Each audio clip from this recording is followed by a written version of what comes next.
Sebenarnya saya tadi waktu ke Bandung itu saya nanya, saya bingung dengan posisi bagannya itu, saya kenapa yang satu putus-putus, yang satu terang gitu kan. Karena maksudnya sumber daya kekuasaan. Untungnya nggak masuk ke rekaan ya. Yang satu itu sumber daya kekuasaan.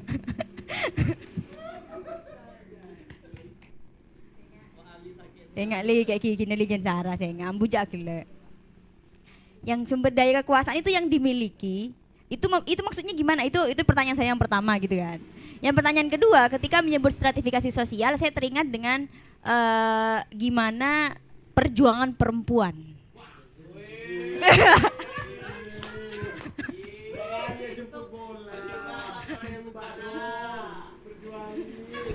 Perjuangan yang mana itu, Pak? Perjuangan yang mana? Enggak harus diperjelas. Perjuangan yang mana, Pak, gitu? Untuk memenuhi harapan. Enggak begini.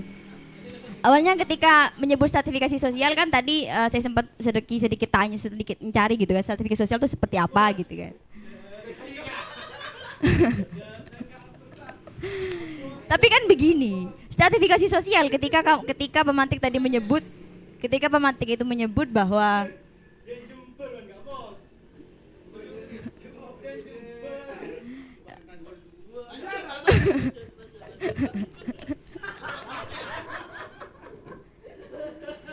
Oke, saya lanjutkan ya. Ketika menyebut stratifikasi sosial, itu kan tadi disebut bahwa ada yang secara vertikal, ada yang di atas, ada yang di bawah gitu kan. Nah, yang saya tanyakan adalah ketika bicara tentang perempuan, ketika perempuan berusaha misalnya kalau kita bicara konflik kan berarti ada sesuatu yang dirugikan. Stratifikasi sosial itu menjadi konflik ketika salah satunya dirugikan gitu kan. Salah satunya ketika ada dominasi terhadap perempuan, maka konflik itu muncul karena perempuan dirugikan gitu kan. Cuman ini fakta sosial. Nanti Kak, pertanyaan nanti pakai mic aja Kak, pakai mic aja. Secara perempuan secara Iya, belum ini, ya kan? belum. Iya, bentar dulu Kak, bentar dulu. Iya, kepentingannya adalah supaya dia tidak dirugikan gitu kan. Hanya untuk itu, mendapatkan haknya seperti itu ya. Nah, yang saya tanyakan adalah ketika pun perjuangan-perjuangan itu dengan kekuasaan, pengetahuan dan lain sebagainya, stratifikasi sosial, masalahnya sebenarnya bukan pada stratifikasi sosial. Kenapa? Karena begini, walaupun ada dominasi misalnya isu-isu sekarang yang sedang marak dalam feminisme, misalnya bagaimana kesetaraan, bukan tentang kesetaraan, tapi bagaimana setiap orang itu memahami perbedaannya masing-masing gitu. Ya kan? Paham maksud saya? Nah, tapi ketika perempuan berusaha untuk mencapai pengetahuan, kekuasaan, pengelompokan, justru sebaliknya stratifikasi sosial itu juga kembali meruncingnya itu kepada perempuan begitu. Saya rasa seperti itu. Maka saya rasa ketika siapa namanya ini? Collins menyebut bahwa stratifikasi sosial sebagai awal dari teori konflik sebenarnya bukan pada stratifikasi sosial. Karena pun sebagaimanapun ketimpangan itu pasti ada. Ketika misalnya laki-laki menuntut untuk setara, perempuan menuntut untuk setara misalnya. Sedangkan mereka misalnya berusaha untuk bagaimana kita tidak terjebak dengan kesetaraan misalnya. Kita setara tuh, tapi stratifikasi sosial itu juga bukan muara pada konfliknya, bukan solusinya gitu. Dan ketiadaan kestratifikasi sosial juga bukan solusinya gitu. Tapi tetap ada konflik antara bagaimana keduanya itu tidak pernah akur misalnya. Walaupun mungkin tidak semuanya ya, tapi ketiadaan itu bukti bahwa masih ada gitu ya. Saya rasa seperti itu. Nah, mungkin itu yang pertama itu ya. Saya tanya putus-putus itu kenapa? Yang ya duanya itu sih saya rasa seperti itu. Oke, terima kasih. Yang putus-putus karena Bano, yang satunya sudah pasti, satunya masih tidak pasti, belum pasti. Itu kenapa putus-putusnya ke atas? Kenapa nggak ke bawah? Mana putus-putusnya ke bawah? Ini ke bawah.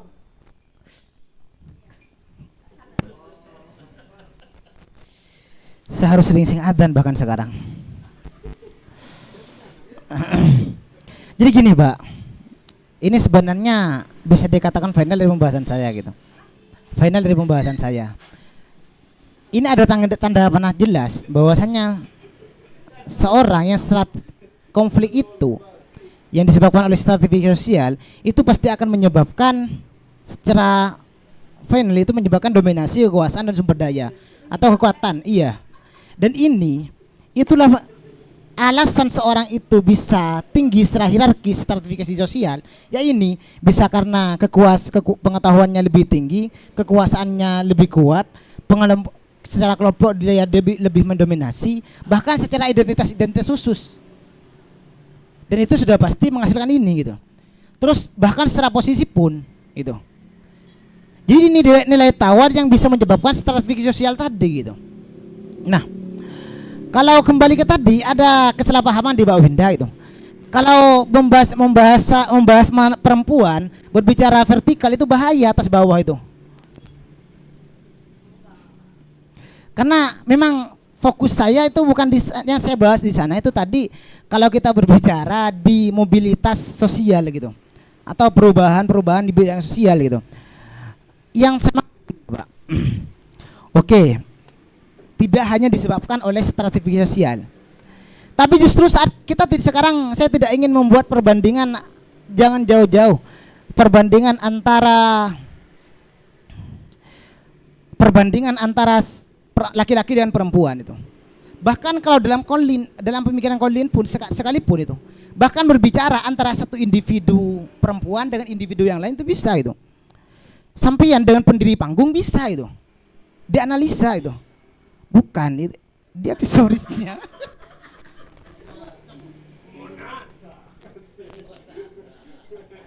Anggap contohnya Pak, orang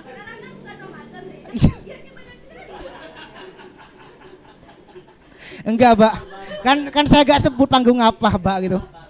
Apa itu panggung besi gak tahu juga kan. Iya sedang vakum. Jadi saya gak mau jauh-jauh membahas persoalan bahkan saat perempuan itu, bahasnya Mbak Winda, saat perempuan itu justru memperjuangkan ketidaksetaraannya, justru itu bahkan menjadi tempat konflik itu sendiri beruncing stratifikasi sosial gitu kan. Pernyataan sampai tadi itu. Bahkan saya lebih spesifikkan Mbak. Saya lebih spesifikkan itu. Jangankan antara sesama perempuan dengan laki-laki Mbak itu. Antara satu individu itu. Apa yang terjadi gitu. Saya mau kasih contoh panggung takut sentimen kesampaian gitu Pak. Jadi misal satu kelompok itu sampean mendirikan organisasi dengan niatan untuk memperjuangkan apa kalau perempuan Bang? Iya kesetaraan gitu loh. Bahkan di dalam organisasi itu pun lebih sering berguguran itu. Berhenti di tengah jalan, bahkan mandat belum dibangun itu. Belum sampai dibangun pun bisa jadi, maksudnya belum sampai mentas itu. Bahkan panggungnya udah roboh lebih dulu gitu. Iya maksudnya anggap dulu gitu. Nah itu bahkan bisa terjadi Pak. Ini yang harus saya tegaskan, mungkin Mbak Winda tadi gak mendengarkan di awal ya. Tuh. Bahkan bagi Collin tuh. Konflik itu tidak hanya dimaknai sebatas perselisihan antara satu individu dengan individu yang lain. Maksudnya perselisihan secara nampak gitu. Saya dengan Akbar sering cekcok gitu. Mungkin semua orang yang mengatakan saya itu dengan Akbar tuh berkonflik gitu. Tak sermu kalau bahasa Maduranya. Sebubu itu nyabuk BC, Pak. Sebubu. Nah, tapi bagi Collin itu karena organisasi itu adalah arena konflik itu.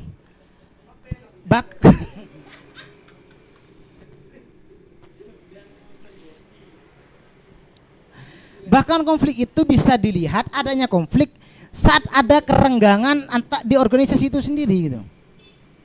Melihat sendiri kan, kalau saya sebagai mohon maaf sering jadi ketua kan ya di beberapa bukan pamer itu. Mungkin Akbar juga merasakan Akbar tidak pernah melihat adanya konflik antar sama bawahannya, bahasa kasarnya bawahannya. Tidak pernah melihat apalagi saling pukul itu. Berselisih pun dia tidak melihat, tapi tiba-tiba mereka itu semuanya mulai berhilangan dari organisasi gitu. Mulai berhilangan di organisasi itu.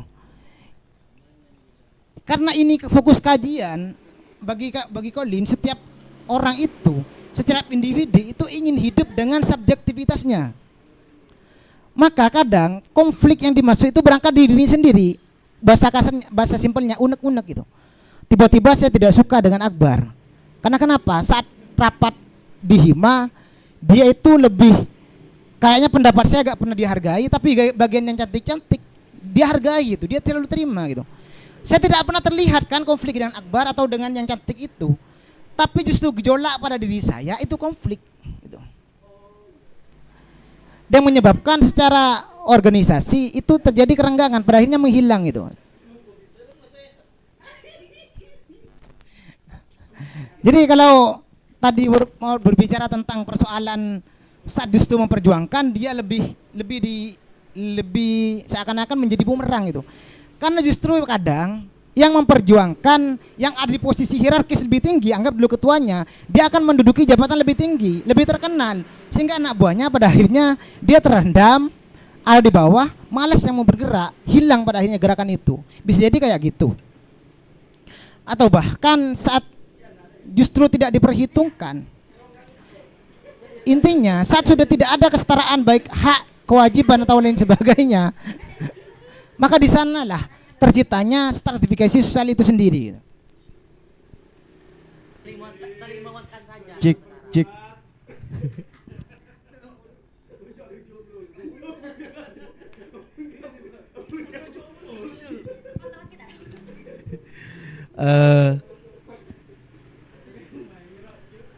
Saya selalu tertarik ya. Saya selalu tertarik ketika mendengarkan pernyataan-pernyataan dari Mbak Winda ya. Karena apapun teorinya dimasukkan pada ranah perempuan gitu. Mungkin karena perempuan sendiri di sini ya.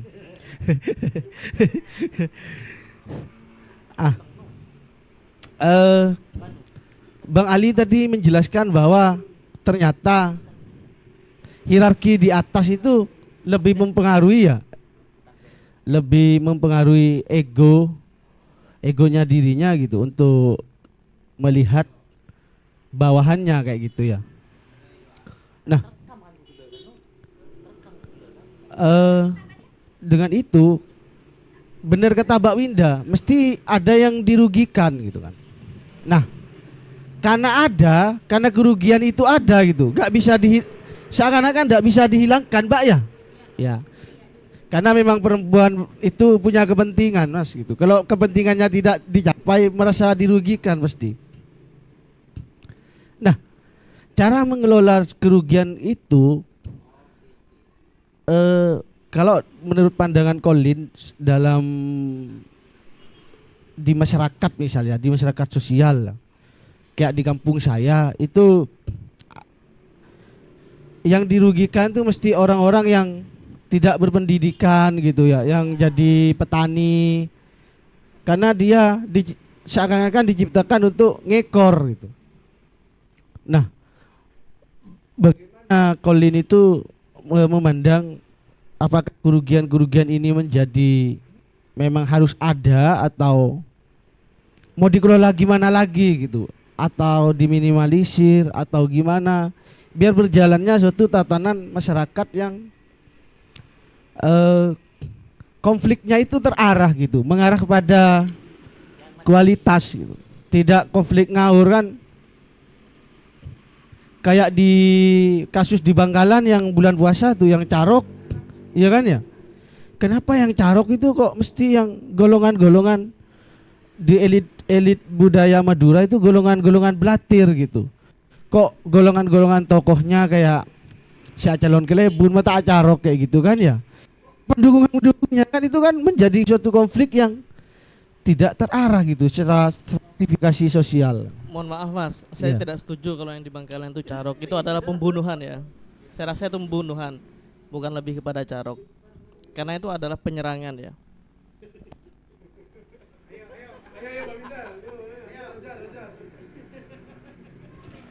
Ya, anggaplah kayak gitu katanya, Pak Profesornya agak setuju kalau itu carok katanya, tapi pembunuhan ya. Lah, mengapa? Mestinya kan, siapa tahu Collins itu bisa mengantisipasi biar tidak terjadi pembunuhan-pembunuhan itu di kelas sosial yang mesti itu tok gitu, jangan tidak yang lain gitu kan ya. Maksudnya kok sebajingan meloloh deh lah kok mau membunuh gitu pendukungnya ya kan. Lah gimana cara hal itu menjadi suatu fenomena sosial yang kemudian kata Collins ini bisa mengantisipasi. Oke, terima kasih. kerugian yang disebabkan itu dari adanya konflik tadi yang karena adanya stratifikasi sosial ya. Jadi gini, pertama, kita kalau studi kasusnya itu mengambil yang di Bangkalan, saya memang sependapat dengan Kak Fakih bahwasanya itu pembunuhan. Bahkan yang baru-baru ini misalnya yang di Pegantenan itu, dengar kabar kan? Itu bahkan bisa dikatakan pengeroyokan atau pembunuhan itu. Secara posisi gitu. Kenapa ada, kalau secara generalnya, secara sumber, secara kekuatan itu sudah kalah. Bukan persoalan bajing, blatter atau tidaknya, masa itu. Karena persoalan satunya pegang celurit, satunya gak pegang apa-apa gitu. Ya bahkan kalau yang di Bagantenan itu, orang tua laki-lakinya dipegang, anaknya dikeroyok gitu. Berdua gitu. Yang di Bangkalan itu kan dihadang, mobilnya diajak lo baru dibunuh gitu.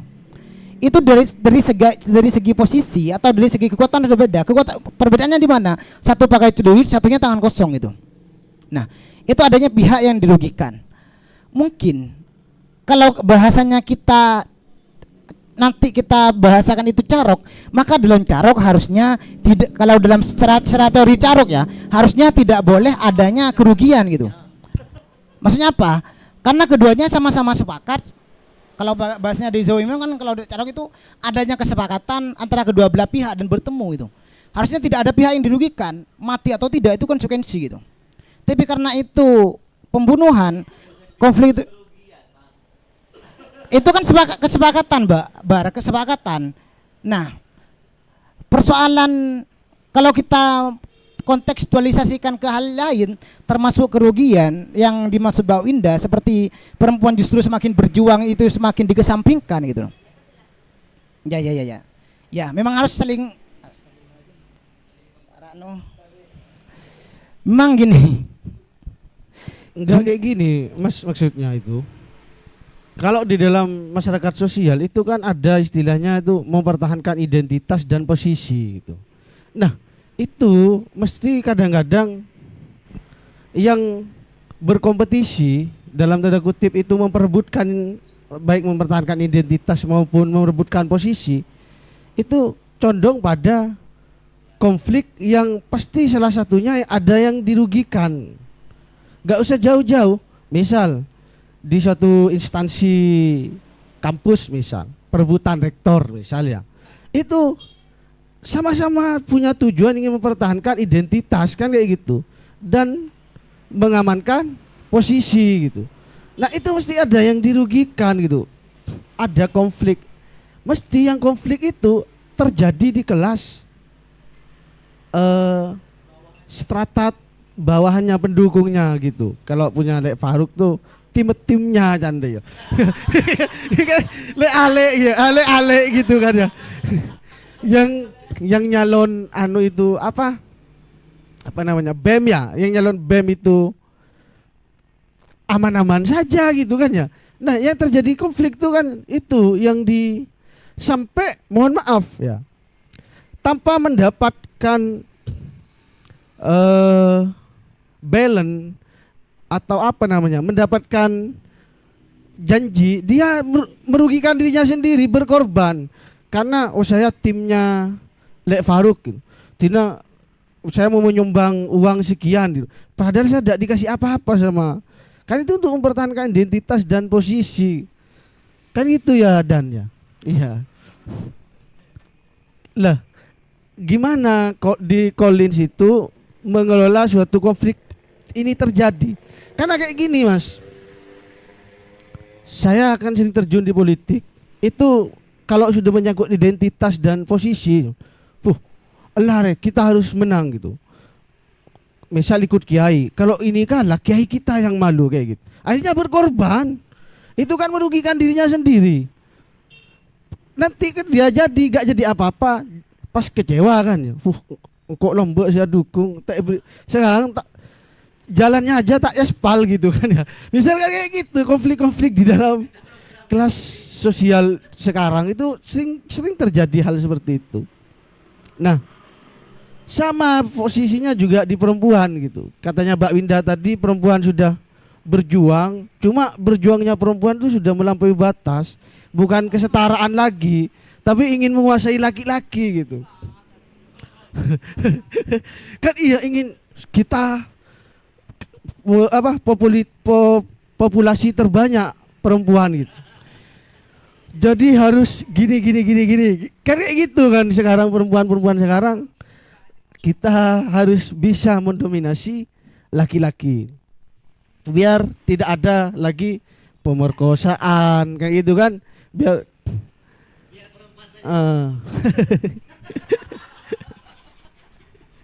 kan kayak gitu perjuangan feminis radikal sekarang itu, Mbak, gitu. Sehingga ya memang gak semuanya radikal, tapi kan sudah mulai ada benih-benih ke sana gitu kan. Sehingga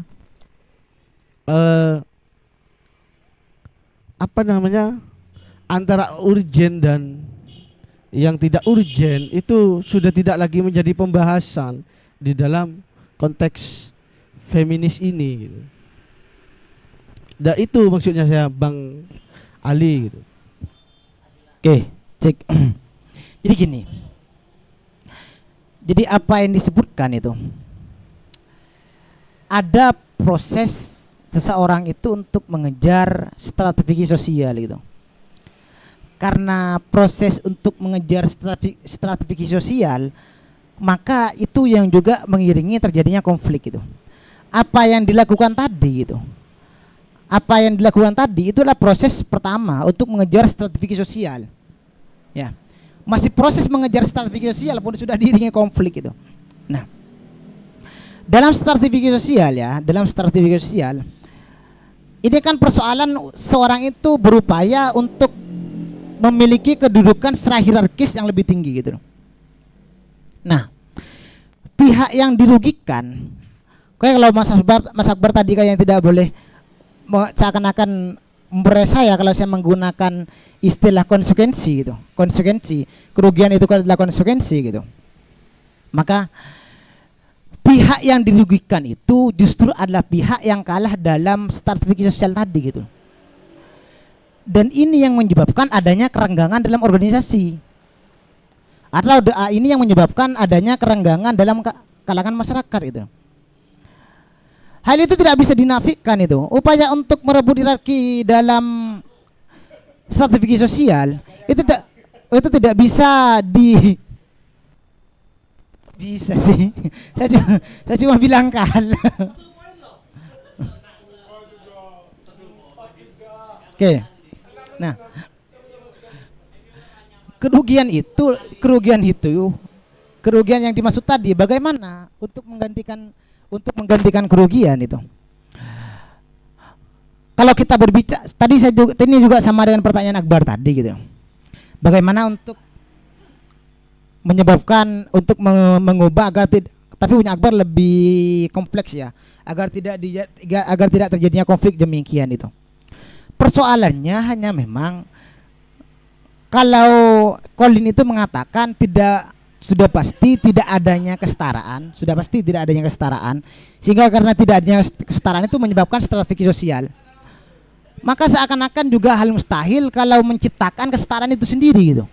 Sehingga kesetaraan itu yang menyebabkan tidak adanya kerugian itu.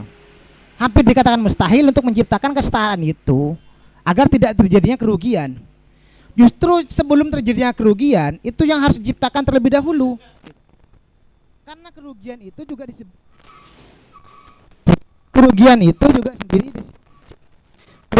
sendiri juga disebabkan karena konflik tadi gitu loh. Cek itu. Ini nyetrum. Tapi justru kalau memang mau menghindari dari itu, sebelumnya jangan perbaiki dulu di kesetaraan, meskipun itu hampir dikatakan mustahil. Karena dalam masyarakat yang strategi sosial bagi Colin itu mustahil adanya kesetaraan itu. Dan saat tidak adanya kesetaraan, maka sudah pasti ada pihak yang dirugikan itu. Sama kayak tadi itu. Misalnya kalau kita kasih contoh teman kita itu. Contoh tadi kan di ranah organisasi yang lingkupnya mikro, kampus tadi itu. Sudah repot-repot belajar sama Kak Ang sama Kak Faki, bagaimana kalau saya berpendapat nanti di organisasi pas rapat itu. Ya no? Nah, dia itu. Sudah repot-repot menyusun mau berpendapat seperti apa nanti pas rapat organisasi, giliran nyampe di organisasi ternyata gak diterima gitu.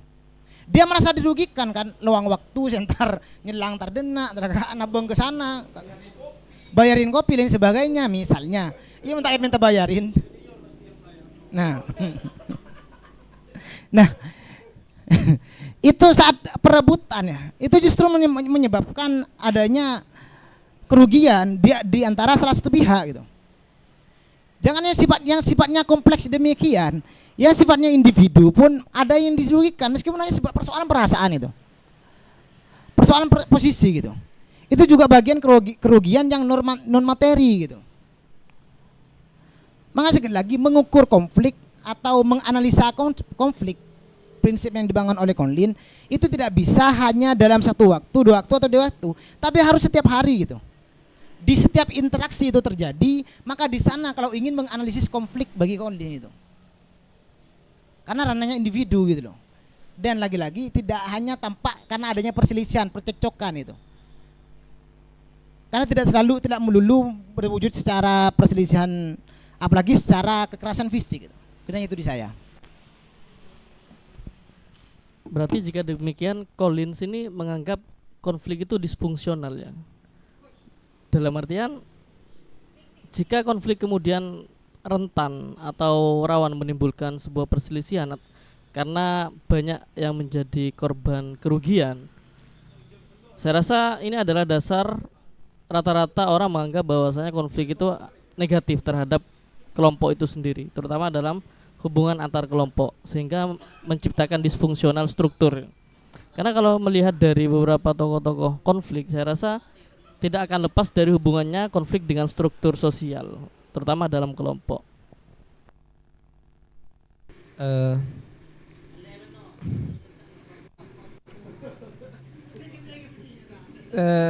Saya memang kadang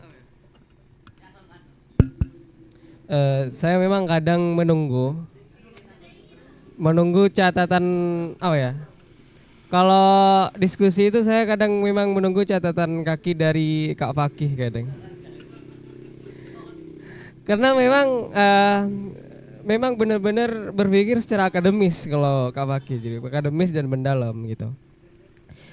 Dari yang saya simpulkan mungkin tadi kalau dari yang dijelaskan dari Mantik tadi itu seolah-olah adanya stratifikasi sosial itu untuk konflik saja gitu.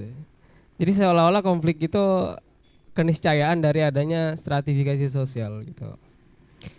Padahal ya kadang konflik kan tidak harus konflik secara negatif gitu kan. Konflik secara intelektual, konflik secara dewasa juga bisa tarung pemikiran atau lain-lain. Oleh sebab itu kan tadi kan juga fokusnya adalah bagaimana menyelesaikan konflik itu kajiannya kan. Kayak solidaritas sosial gitu kan. Atau pakai pluralisme atau lain-lain. Itu kan bisa juga melengkapi melengkapi dari efek dari stratifikasi itu untuk mengakhiri konflik itu. Gitu. Oke. Jadi gini loh. Ada hal yang bagi saya ini agak nyentrik itu. Kalau agak nyentrik itu dari pemikiran Conlin itu, kalau saat kita berbicara persoalan negatif dan positif, justru kok Conlin itu berkata demikian itu. Dalam konflik itu bukan hanya persoalan benar atau salah, ya, tapi persoalan apa yang disebabkan karena adanya interaksi antar individu itu. Nah, selesai soal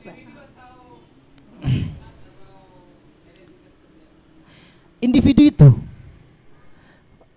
ingat ya sekali lagi prinsip dasar dari pemikiran yang kita bahas sekarang ada stratifikasi sosial gitu. Setiap individu itu akan hidup berdasarkan subjektifnya masing-masing gitu. Jadi dari sana fokus Conlin itu tidak hanya di persoalan benar apa salahnya gitu, tapi interaksi sosial, apa yang disebabkan dari interaksi sosial itu gitu. Dan ini wajar karena kenapa? Dia melihat manusia secara individu, secara subjektif itu. Kalau dia melihat manusia secara kolektif itu, maka dia akan melihat lebih condong melihat perpecahan antara kelompok gitu. Tapi saat melihat interaksi, bahkan di prinsip ketiga tadi melihat material interaksi gitu. Di sini sama halnya, Conlin itu ingin melihat jalur interaksi antar individu. Maksudnya gimana? Gimana ya jelimet untuk menjelaskannya? Ya terima kasih. Itu saya jelaskan. Aduh. Jadi gini, saya mencoba mencerna secara perlahan ya. Jadi yang dimaksud material interaksi tadi gitu. Apa yang disebabkan dari interaksi tadi itu? Kalau memang terjadi kerenggangan antar organisasi, ya berarti maksudnya organisasi kan dengan kita maknai sekompleks kayak apa yang kita ketahui itu, antar 1, 2 atau 3 individu, itu kita bisa katakan itu sebagai organisasi, sebagai arena gitu, sebagai arena konflik karena terjadinya interaksi antar individu gitu. Kalau kita melihat adanya kesenjangan setelah itu atau kerenggangan, maka sebenarnya di sana itu ada konflik itu. Maka kalau dikatakan konflik itu disfungsional ya, dari Conlin itu antara iya dan tidak. Karena kenapa? Karena dari kecil pun Conlin kan sudah mengatakan konflik itu penting itu. Dan kekerasan kekerasan itu mungkin itu. Itu memang awal pemikiran Conlin saat kecil karena dia dulu itu konflik fisik ya. Konflik fisik terjadi peperangan tadi gitu. Jadi sangat mungkin kalau dia berpikir demikian. Jadi kalau disfungsi, dikatakan disfungsi juga iya, karena kenapa? Kita pasti akan bertemu dengan konflik itu. Kita pasti akan bertemu dengan konflik dan meskipun kita fungsi itu berguna atau tidak pada kita gitu. Saat terjadinya interaksi, kita juga pasti akan berpepetan dengan itu. Dan kalau kita maknai secara konflik itu berfungsi gitu, bisa juga bagi mereka yang memiliki pandangan berbeda. Ada orang yang berkonflik justru lebih dewasa. Tapi justru ada yang semakin kekanak-kanakan dan lain sebagainya lah gitu. Oke, mungkin Pak Winda kayaknya dendam ke saya. Silahkan. Justru saya merasa bahwa bukan konfliknya yang disfungsional. Saya rasa stratifikasi sosial yang agaknya sudah disfungsional gitu. Karena saya melihat bahwa maksud kenapa saya membawa isu perempuan, terus ada kaitannya juga dengan psikologi sosial, kaitannya juga dengan mobilisasi konflik gitu kan. Itu seperti fenomena yang terjadi sekarang gitu. Misalnya begini, ketika tadi disinggung tentang ada psikologi sosial, bagaimana sekarang bukan tentang institusi, tapi Conlin sudah mulai mengerucut kepada psikologi sosial perseorangan, jadi subjektivitas gitu kan, individu gitu kan. Nah itu kalau kita melihat fenomena yang misalkan saya mencontohkan dalam gerakan perempuan gitu kan, isu-isu dalam feminisme gitu misalnya, sekarang tidak lagi mengarah pada bagaimana mengatasi stratifikasi sosial dengan arah kesetaraan gitu, tapi bagaimana lapisan-lapisan itu kemudian dibiarkan berbeda. Misalkan begini, isu yang karena mungkin yang lagi ramai tentang isu mental health misalnya. Misalkan saya sedikit baca tadi, misalnya tadi stratifikasi sosial itu tidak hanya tentang institusi dalam hal politik misalnya, tapi bahkan dalam hal terkecil misalnya jenis kelamin dan lain sebagainya. Itu kan aspek terpaling bawah gitu kan, terdasar gitu kan. Dan itu juga sebenarnya semuanya menyentuh dalam isu perempuan. Iya kan, salah satunya kan banyak, ya kan? Yang banyak salah satunya tadi saya baca ada itu, dan itu merupakan satu aspek terdasar gitu kan dalam hubungan dalam manusia lah, misalnya dalam menentukan identitasnya di sebagai laki-laki dan lain sebagainya. Ini maksudnya dia terlahir sebagai laki-laki, dia terlahir sebagai perempuan gitu kan. Itu kan sudah ada stratifikasi gitu. bagaimana dalam sosial itu sudah ada stratifikasi. Misalnya laki-laki, misalkan dalam satu keluarga bagaimana laki-laki diperlakukan, bagaimana perempuan dilakukan, beberapa memiliki perbedaan gitu kan. Misalnya yang satu didominasi untuk diberikan dalam pendidikan, yang satu dalam hal lain dan lain sebagainya. Justru arahnya sekarang bukan bagaimana solusi itu pada kesetaraan itu, tapi membiarkan itu terjadi gitu. Maka ketika stratifikasi sosial, jika kita artikan sebagai perbedaan lapisan-lapisan itu, maka sekarang arahnya membiarkan lapisan itu berbeda. Tidak secara vertikal gitu. Tidak secara hierarki untuk mendominasi. Tapi untuk mengarahnya kepada kesadaran pribadi, kesadaran subjektif gitu kan. Itu misalnya juga saya menyebutnya, terus juga tadi ini tanggapan pertama ya. Tanggapan kedua tadi, jadi saya merasa bahwa konflik dalam stratifikasi sosial sudah, makanya saya menyebut stratifikasi sosial sudah disfungsional, arahnya ke sana. Yang kedua, ketika misalnya pengetahuan, kekuasaan, pengelompokan itu juga mempengaruhi bagaimana nanti ke arahnya ke sumber daya kekuasaan dan dominasi. Mungkin sekarang juga tidak sesederhana itu gitu kan, sudah agak kompleks. Misalnya ketika kita masuk ke arah posmo misalnya, bagaimana isu sudah tidak pada isu tunggal gitu kan, sudah dibiarkan memencar, semua orang punya hak untuk punya punya intinya tidak meta narasi lah ya, apa kebalikannya meta, banyak poli misalkan, multi gitu ya, anggap saja begitu, multi narasi, semua orang berhak punya hak itu misalnya. Terus juga bagaimana fenomena di media, terus juga ada matinya kepakaran yang sempat dikaji, misalnya bagaimana seseorang siapapun itu walaupun dia tidak punya keahlian di bidang itu, misalnya karena dia punya nama dan lain sebagainya, itu mempengaruhi orang percaya. Bahkan tanpa nama di identitas pun, Google pun kita percaya gitu. Maka sekarang stratifikasi sosial itu sudah tidak lagi jelas, sudah buram gitu, dan tidak lagi, dan konflik munculnya tidak dari situ, tapi dari berbagai sumbu lainnya gitu. Itu tanggapan saya sih. Itu sih, silakan Banu. Oke, bismillahirrahmanirrahim. Tanggapan juga ya, karena saya juga bingung. Maksud disfungsionalnya itu mau ditarik kemana? Pertama, kan Mbak juga ya disfungsi aja, gampang kalau mau membahasakan itu secara gramatikal. Tapi maksud leksikalnya itu mau ditaruh kemana? Disfungsionalnya itu mau ditarik kemana tuh saya nggak begitu paham. Itu mau ditarik kemana? Itu tadi bahwa konflik dari stratifikasi sosial milik Randall Collins ini apakah disfungsional? Ya mau ditarik kemana disfungsionalnya? Apakah ke dalam pribadi, apakah dalam ranah pembentukan asimilasi, akulturasi dan lain sebagainya, enggak tahu mau ditaruh kemana. Jadi mau setuju saya juga bingung. Mungkin Mbak Winda bisa jawab itu mau ditaruh kemana, karena dia juga setuju bahwa itu katanya disfungsional. Ya saya bingung, makanya saya pertanyakan. Mungkin bisa jawab, saya nggak punya ini perspektif untuk mau narik ke sana. Cuma yang saya masih terngiang-ngiang dari tadi, ada bahasa dari Randall Collins ini yang rasional, dan saya suka dengan pembahasan ini bahwa dalam stratifikasi sosial konflik itu diakibatkan karena ketidakberimbangan hak dan kewajiban.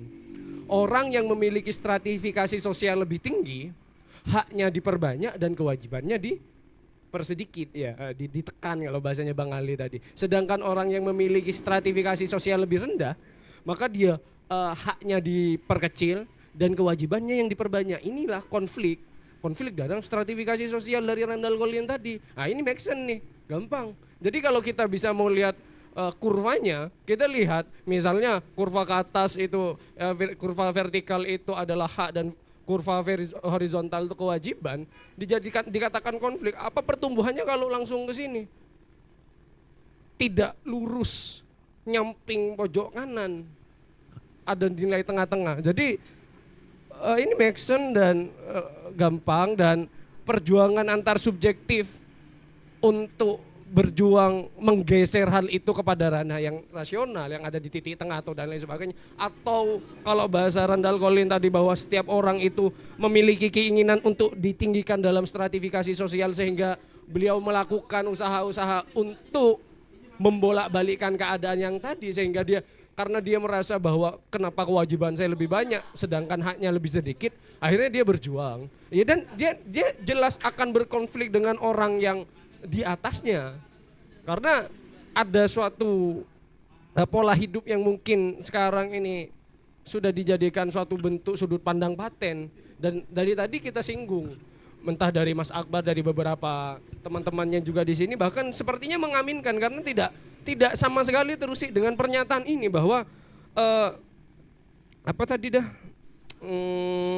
setiap interaksi sosial pasti ada konflik. Saya setiap interaksi sosial pasti ada konflik. Saya bertanya, iya kah setiap interaksi sosial pasti ada konflik? Karena setahu saya, sepemahaman saya, sejauh pemikiran yang saya pahami, bahwa konflik itu bukan sebab, konflik itu akibat. Sehingga setiap interaksi sosial itu mengandung perselisihan, mengandung perbedaan, sehingga perbedaan itulah yang menyebabkan dan memungkinkan untuk terjadinya konflik. Makanya tadi pernyataan Mbak Winda tentang isu-isu perempuan, masa perempuan gini didominasi. Selama perempuannya itu tidak merasa masalah dengan hal itu, tidak ada perlawanan, tidak akan ada konflik. Perselisihan ada, konflik gak ada.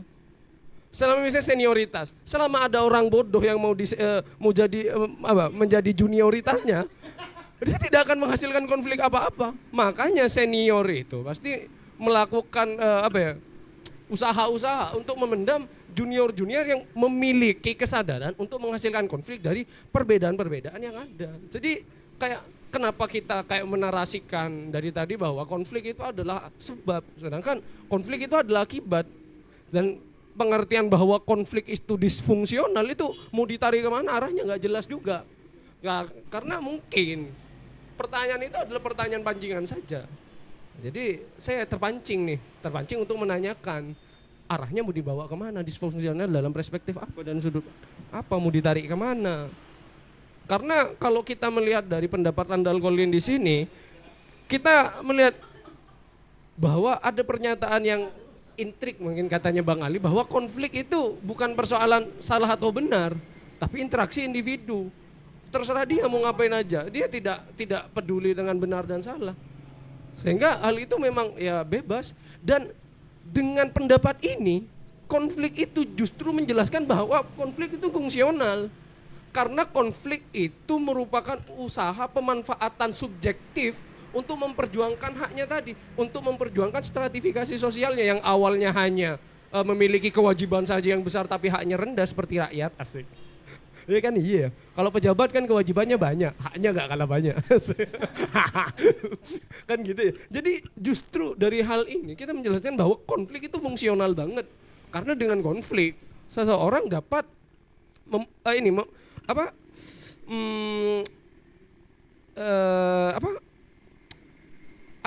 membolak-balikkan keadaannya. Dia dapat kalau bahasanya Randall Colin tadi, mengaktualisasi dirinya agar ditinggikan, agar dia dihargai di dalam konstruk masyarakat. Karena kenapa? Karena cara berhidup kita sekarang ini dari sudut pandang yang sudah kita aminkan bersama-sama, kita seakan-akan melihat bahwa hidup ini adalah kompetisi. Iya kan? Hidup ini kompetisi. Karena hidup ini kompetisi, maka untuk melakukan bolak-balik, untuk menuntukan dan bangun, itu semuanya harus melalui pintu konflik. Beda kalau orang yang menganggap hidup ini adalah kolaborasi. Lihat, apakah seorang feminis keluarganya dalam saat dia membangun keluarga, apakah baik-baik saja? Rata-rata tidak baik-baik saja. Kenapa? Karena dia berada pada sudut pandang kompetitif dengan suaminya yang laki-laki. Berbeda dengan orang-orang yang biasa-biasa aja. Dengan kita menikah, kita kolaboratif nih. Kita kolaboratif. Kalau kita kolaboratif terserah. Pembagian kerjanya terserah kita. Mau sampean yang 50%, saya 50%, sampean 70%. Dan antara hak dan kewajiban kita misalnya, Mas, kewajiban saya mematuhi sampean. Hak saya harus sampean penuhi, ini dan itu sebagainya, bisa dituangkan dalam perjanjian nikah dan lain sebagainya. Tidak ada masalah, karena orang yang seperti itu memandang hidup adalah perkara kolaborasi. Kolaborasi dengan partner, kolaborasi dengan orang lain, kolaborasi. Makanya mustahil ada solidaritas sosial tanpa ada kesadaran ini. Saat kita bangkit dari kesadaran bahwa hidup adalah hal yang bersifat kompetisi, seperti Mas Firman, Dan memang kita ditunjukkan ke sana kan dengan lomba-lomba dan lain sebagainya, dengan target-target pekerjaan dan lain sebagainya. Kalau kamu mendapatkan ini, kamu nanti dapat ini dan lain sebagainya. Kita akan hilang dari sudut pandang itu bahwa ini adalah kolaborasi. Makanya hal yang paling primer, Mbak Winda sebagai perempuan, dari ranah paling rumah tangga, hilangkan sudut pandang kompetisi yang ada di dalam kehidupan manusia yang paling sederhana saja. Karena ya, memang nggak semuanya harus kolaborasi dan tidak semuanya harus berkompetisi juga. Makanya yang menjadi memang pertanyaan kita kaum laki-laki terhadap perempuan, kenapa kita kok selalu dikompetisikan ya? Iya, memang love is competition ya. Tapi bukan kompetisi dengan orang yang dicintai, kompetisi dengan orang-orang yang sama-sama mencintai kan ya. Iya, kita berkompetisi untuk berkolaborasi. Nah, saat kita ada di dalam kompetisi yang buta, sejak saat itulah konflik fungsinya itu maksimum utility. Nah, saat mengatakan bahwa bagaimana teori konflik itu disfungsional, ini menjadi sebuah pertanyaan. Nah, konflik itu disfungsional apabila kita sudah ada pada tataran persatuan solidaritas sosial yang sudah. Tapi untuk dalam teori konflik Randall Collins, kalau menurut saya ini justru maksimum utility. Mungkin sekian. Ini closing statement di saya. Enggak, soalnya udah malam. Iya. Jadi gini loh. Saya sebenarnya di awal tadi kan ya. Saat saya membacakan prinsip stratifikasi sosial Collins itu, saya sudah tekankan poin pertama fokus kita itu di hal pertama kan, sudah saya tekankan yang tadi, bahwasanya setiap individu itu hidup dengan subjektifnya. Jadi yang dibicarakan, jadi di sini saya tidak mau berbicara para pemikir yang berpikir konflik secara kelompok. Karena mungkin saya juga mengamini kalau kata Banu, saat kita sudah bersama berarti bisa dikatakan ini sudah gugur teori ini gitu loh. Karena kenapa? Kehidupan kita sudah tidak dibaca secara individu gitu. Yang saya bicarakan sekarang itu adalah konflik secara berbicara manusia secara individu dengan subjektivitasnya. Tapi saat dengan kesepakatan kolaboratif tadi, dia sudah tidak hidup dengan keinginan subjektifnya, tapi dia akan hidup dengan keinginan, kalau bahasa tadi itu ada teori solidaritas, teori kepentingan sosial atau kepentingan bersama. Tapi kalau kita berbicara teori konflik dari Randall Collins itu, kita berbicara konflik di sana secara individu, maka pasti akan ditinggalkan apa yang namanya teori solidaritas, teori kepentingan sosial itu pasti ditinggalkan ya. Kalau kita sudah ke sana, teori kepentingan sosial, teori solidaritas itu pasti ditinggalkan. Kalau kita berbicara teori konflik Collins, karena berbicara manusia sebagai seorang subjektif, memiliki keinginan, memiliki cita-cita, memiliki hasrat yang sebagai subjektif saja. Jadi kalau kita mau berbicara secara kolaboratif, bosnya Banu, maka jangan berbicara Collins lagi gitu loh. Bahasanya jangan berbicara Collins lagi, karena di sini kita berbicara secara subjektif gitu. Jadi kalau akan kalau sistem di saya itu apa ya nanti syuting terakhir pas yang kok mulai ya. Enggak, maksudnya gini, ya nanti terakhir di Mbak Winda itu. Dari saya gitu. Closing bagi saya itu. Bahkan apa yang terlihat baik-baik di depan saya, di depan kita, kalau kita menggunakan perspektif Collins ya, apa yang terlihat baik-baik di depan saya, suatu kelompok itu tidak terlihat terjadi cekcok, kekerasan fisik, maka lihat saat terjadi kesenggangan antar kelompok itu, maka di sana bagi Collins telah terjadi konflik meskipun itu sifatnya individu. Kata saya tadi istinya unek-unek. Dan saya merasakan itu gitu. Saya merasakan itu dan mungkin Akbar juga merasakan itu. Jadi teman-teman yang sering aktif di organisasi itu pasti yang pernah aktif di organisasi mungkin Mas Banu pernah merasakan. Karena saya tidak pernah kan kita melihat dalam satu organisasi kita tidak pernah melihat antara satu orang selingkuh atau bahkan selingkuh. Tapi tiba-tiba yang dulunya diaktif tiba-tiba menghilang gitu. Padahal kalau berdasarkan teori konflik dari pemikir yang lain itu tidak rasional gitu. Tapi kalau kita melihat berdasarkan sudut pandang Collins tentang konflik itu rasional sekali gitu. Meskipun tidak terlihat adanya cekcok gitu. Justru unek-unek pribadi itu adanya konflik itu.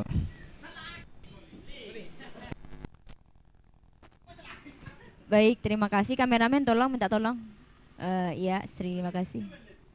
Boh, ini saya sebagai apa? Salam titipkan kok, Ibu. Oke, saya dititipkan salam. Ya Allah. Jadi tadi saya di tag ya. Saya rasa ada beberapa salah paham. Karena tadi juga ditanya tentang disfungsional. Ini Li sebentar sedikit ya. Mungkin tadi disfungsionalnya yang dimaksud Kak Faki itu bukan konfliknya, tapi teori konfliknya. Karena begini, sebab konflik itu kan sebab gitu. Diam dulu. Jangan kemana-mana, diem dulu. Ini kok ngetek bener ya. Oh iya. Ingat sih dulu. Bentar Mbak dulu, Winda tadi gak kebagian. Dalam kata Konlin, dalam teori konflik itu jangan berpacu pada rumusan-rumusan yang sifatnya abstrak, tapi lihat yang sifatnya fenomena gitu, kenyataan. Ini saya belum selesai ngomong kan, kebanyakan seuzon. Ini saya kaitkan dengan enggak, terima kasih. Karena kemarin saya kembali kepada teori konflik. Waktu kemarin kan pematik pertama kan Kak Faki kan. Itu bicara tentang teori konflik juga, nyambung dengan tentang bonus sebab akibat dan lain sebagainya. Minggu kemarin itu membahas tentang teori konflik pada arah sebabnya. Bukan sebabnya sih. Bagaimana konflik itu nanti muaranya ke positif negatif tadi, ke solidaritas dan lain sebagainya. Mungkin arahnya ke sana. Terus juga saya merasa tadi karena saya di tag bahwa perempuan seolah-olah berkompetisi, sebenarnya enggak. Makanya sebenarnya arahnya saya bukan pada perbedaan itu. Adanya psikologi sosial sekarang bagaimana laki-laki dan perempuan itu diarahkan pada keniscayaan bahwa mereka berbeda gitu, tidak untuk berkompetisi justru. Makanya saya merasa bahwa ketika stratifikasi sosial dengan perbedaan-perbedaan itu arahnya mengarahkan ke konflik, justru sekarang tidak begitu. Isu yang berkembang tidak seperti itu. Nah, terus juga tadi sempat bahwa dalam pernikahan itu partnership dan lain sebagainya, itu pun yang disepakati para perempuan gitu loh. Ya. Makanya saya rasa bahwa ketika Mbak dengarkan ya, saya tersinggung gitu. Justru saya merasa bahwa memang hubungan yang ideal itu partnership kolaboratif gitu kan. Tidak ada yang tadi itu yang arahnya ke konflik. Kenapa? Karena ada tadi misalnya dominasi dan lain sebagainya gitu kan. Hak dan kewajiban saya setuju dengan itu gitu kan. Makanya para perfeminisme pun karena mereka tidak menerima haknya dan mereka memberikan kewajibannya gitu. Itu yang sebenarnya jadi masalah. Ketika konflik itu tidak disadari gitu. Itu sih, saya titipan salam itu kalau salah itu dari Ali. Saya hanya berpendapat, kurang lebihnya mohon maaf, enggak lah ya. Terima kasih. Assalamualaikum warahmatullahi taala wabarakatuh.